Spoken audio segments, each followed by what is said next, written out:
Basically আজকে আমি আমার নমিনেশনের পর আজকে আপনাদেরকে এখানে আমি আসতে বলেছিলাম, তার একটাই কারণ যে কয়েকটি কথা আমি আপনাদের মাধ্যমে আমি আমার মেদিনীপুরের লোকসভা কেন্দ্রের মানুষের কাছে পৌঁছে দিতে চাই। সেটি হলো যে তৃণমূল কংগ্রেস বিলিভ করে in total transparency and accountability. আমাদের দলনেত্রী মমতা বন্দ্যোপাধ্যায় এবং অভিষেক বন্দ্যোপাধ্যায় যেখানেই যাচ্ছেন সেখানেই কিন্তু তারা পাবলিকের সামনে, জনসভায় হোক, রোড শোতে হোক, যেখানেই যান সেখানে কিন্তু ওনারা দুজনেই নিজেদের রিপোর্ট কার্ডটা কিন্তু পেশ করছেন, কারণ আমরা অ্যাকাউন্টেবিলিটিতে বিলিভ করি। কিন্তু অপরদিকে আমরা দেখছি যে বারবার যখন মমতা বন্দ্যোপাধ্যায় এবং অভিষেক বন্দ্যোপাধ্যায় আমাদের বিরোধীদেরকে চ্যালেঞ্জ ছুড়ে দিচ্ছেন তাদের রিপোর্ট কার্ড পেশ করার জন্য, আজ অবধি কিন্তু আমাদের বিরোধীরা কেউ তাদের রিপোর্ট কার্ড পেশ করতে পারেনি।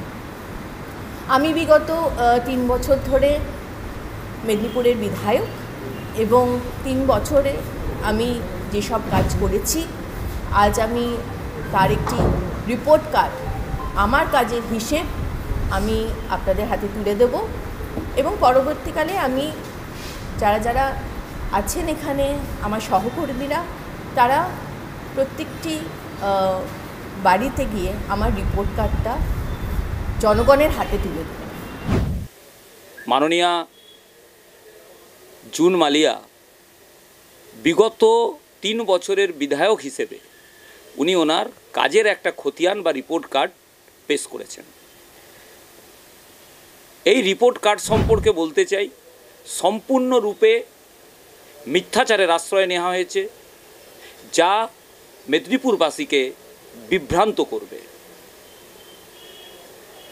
আর ওনার যদি রিপোর্ট কার্ড পেশ করারই ব্যাপার থাকতো তাহলে উনি এতদিন করেননি কেন? ইলেকশনের আর 12-15 দিন আগে কেন করছেন?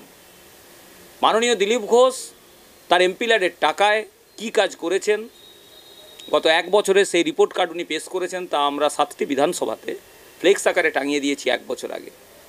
অর্থাৎ ওনার এই এখন পেশ করাটা প্রমাণ করে দিচ্ছে যে উনি 3 বছর বিধায়ক হিসাবে কোনো কাজ করেননি। কিছু নেতাকে দিয়ে উনি এই মিথ্যাচারের রিপোর্ট কার্ড বানিয়েছেন।